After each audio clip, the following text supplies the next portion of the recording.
हिंदी शिक्षण के अंतर्गत जो हमारा टॉपिक चल रहा था कविता शिक्षण के उद्देश्य, उसी के क्रम में हम आगे बढ़ते हुए कविता शिक्षण के जो प्रमुख उद्देश्यों के बारे में अध्ययन कर रहे थे कि कविता शिक्षण जो है कक्षा के अंदर क्यों कराया जाता है या पाठ्यक्रम में हिंदी के अंदर कविता शिक्षण को क्यों सम्मिलित किया जाता है। तो उसके जो है विशेष उद्देश्य के आधार पर वर्गीकरण जो है मैंने आपको पूर्व की कक्षा में बता दिया था कि ज्ञानात्मक उद्देश्य क्या है, भावात्मक उद्देश्य क्या है और अभिरुचि, अभिवृद्धि, कौशलात्मक उद्देश्य के बारे में मैंने बताया। आज का हमारा टॉपिक है कि कविता शिक्षण के जो उद्देश्य हम जो निर्धारण करते हैं उसका निर्धारण करने के लिए हम जो है क्या रखना, किस का हमको ध्यान रखना चाहिए।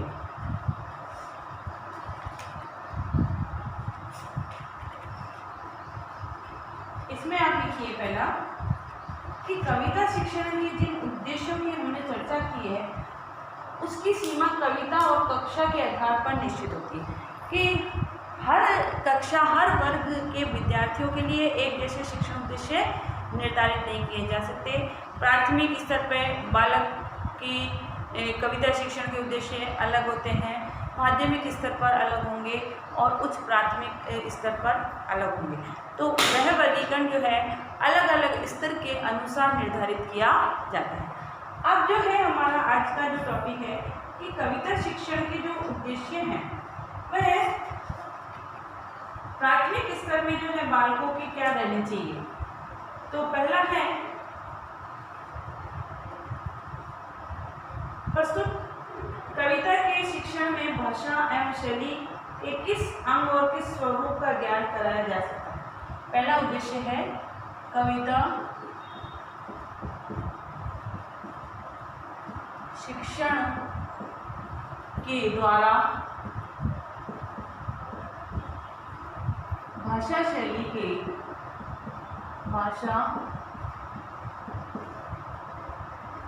के किस अंग का विकास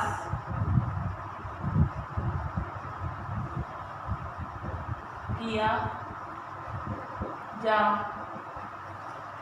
सकता है।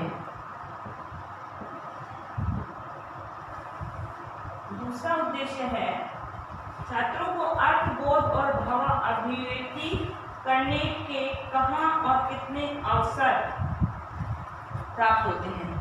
छात्रों को भाव अभिव्यक्ति के कहाँ और कितने अवसर प्राप्त किए जाएंगे। कि कविता को पढ़ने और समझने के बाद में कविता शिक्षण की जो भाव अभिव्यक्ति है या कविता की जो व्याख्या है वो बालक कितनी जो है सही और सार्थक रूप से अभिव्यक्त कर सकेगा। तीसरा है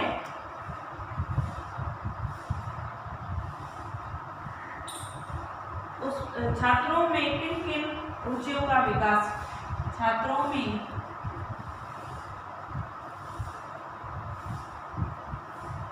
कविता के प्रति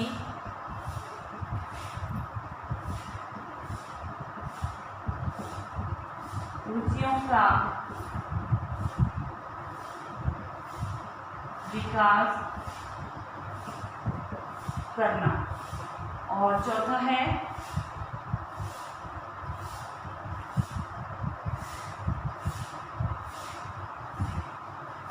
छात्रों में सभी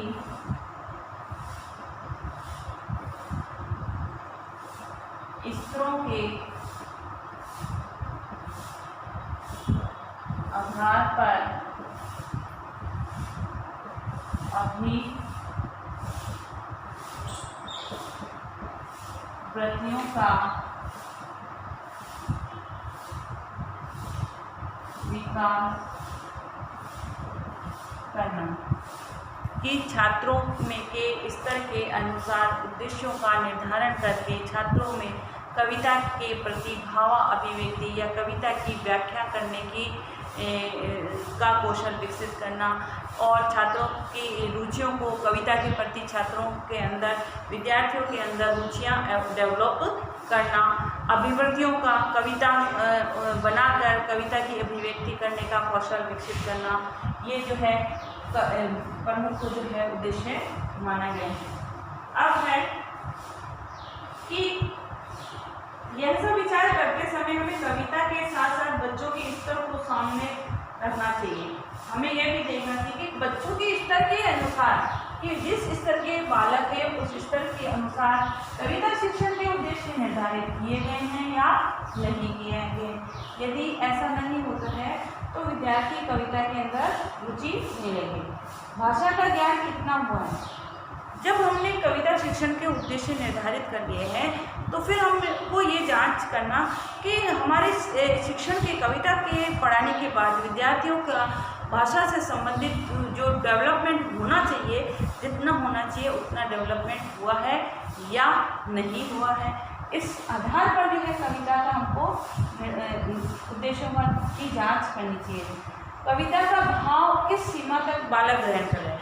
जिस कविता के जो भाव कविता के अंदर संग्रहित किए गए हैं वो भाव बालकों को पहुंचाने के लिए जो उद्देश्य निर्धारित किया था कि उसको बालक पढ़कर समझकर जो है जिस भाव की अभिव्यक्ति कर सकेंगे या कविता से क्या शिक्षा ग्रहण कर लेंगे, उसकी उस सीमा तक बालक ने शिक्षा ग्रहण की है या नहीं की है, उसकी जांच हमको करनी होगी।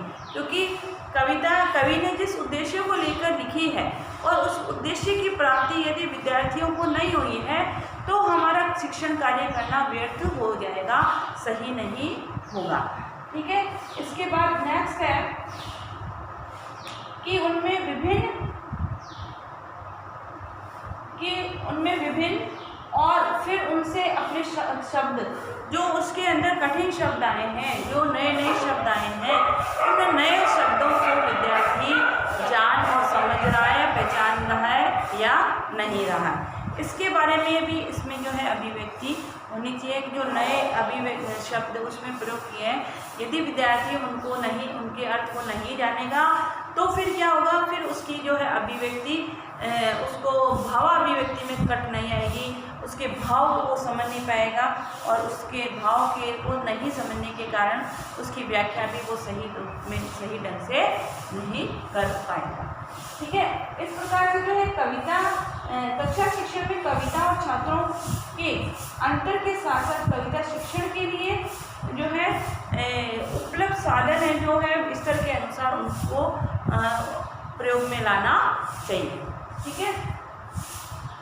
अब जो है कल का हमारा जो टॉपिक होगा वो है कि कविता द्वारा छात्रों में मातृभाषा के प्रति रुचि कैसे डेवलप की जाए। मातृभाषा में रुचि डेवलप करने के लिए कविता शिक्षण के अंदर कौन सी बातों को सम्मिलित किया जाए। यह कार्य लिखिए।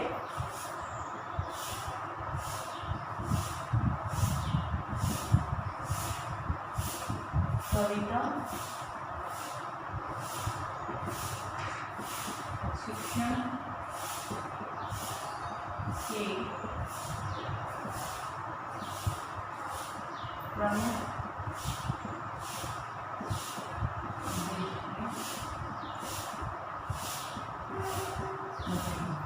साथ ही घर में रहिए, सुरक्षित रहिए, जब भी घर से बाहर निकलें मास्क लगाकर निकलें।